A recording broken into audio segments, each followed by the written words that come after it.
WikiLeaks revealed that CNBC host John Harwood, who hosted a Republican debate, worked with and basically for the Clinton campaign. Harwood is still on the air. We haven't heard a comment on him, let alone an apology.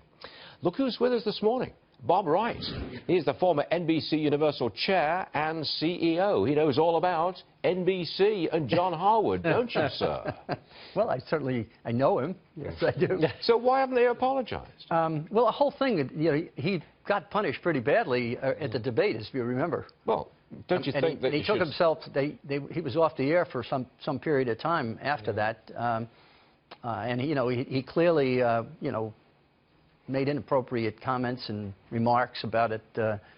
So I mean, I can't answer your question. This is a very tough thing for you because you used to run NBC. Yeah. I mean, wouldn't you say that some kind of statement would be appropriate from NBC? It wouldn't be inappropriate, clearly. How about this one? I want you to respond to this. Yeah. NBC News headline. Yeah. As Trump left the press behind, he went off for a state dinner, as you know, I think it was at 21 Club in New York City. And the headline reads in NBC, as Trump leaves press behind for state dinner, incoming administration already showing lack of transparency. I saw that. And you want to stand behind that from NBC, Mr. Wright? I saw that. Well, I think that was a bit over the top.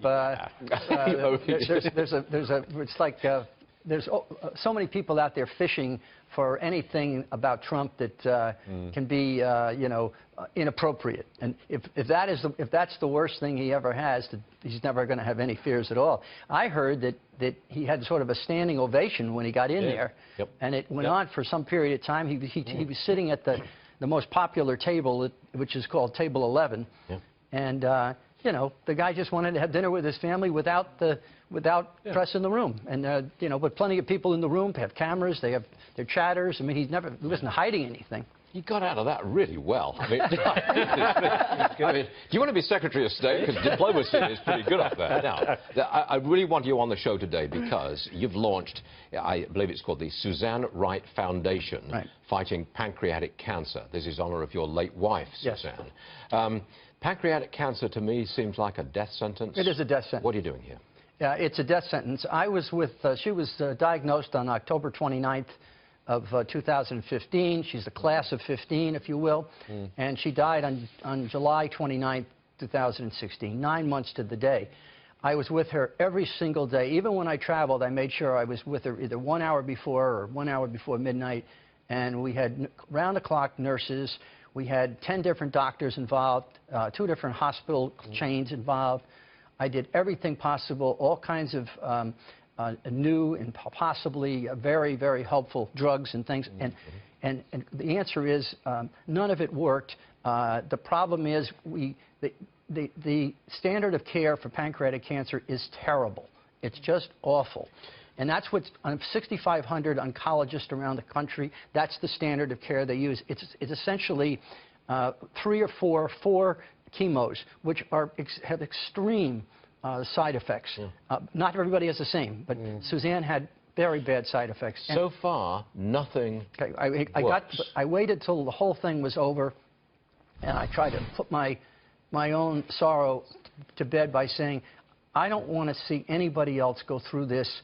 A lot of this is needless. There's been no improvement in the mortality rate of pancreatic cancer in 40 years. It's 92% people die, and they mostly die in the first year and a half. And it's terrible. And the National Institute of Cancer, which is part of the NIH, sits there and they say, well, we're going to move forward, we're going to do more research. There's no sense of urgency. There's no emergency theory here. It's shocking to me that this is going on. And I just said, I was in Washington last 2 days, meeting with various members of Congress and appointed people. And there's a lot of people in Congress that feel the same way I do.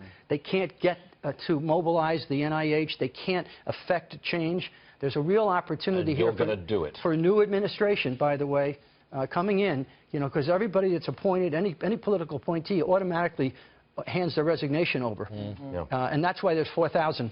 So there's a lot of opportunity here for change and leadership and priority. This thing should be treated as an emergency. Bob Wright, it was a pleasure having you on the Thank program. you. And Thank we you. vigorously support what you're trying to do here. Thank Shake you. that hand, Thank sir. you. Thank Even you. though you didn't hire me. You know, you're all right. I think that week we were not hiring any English. I think.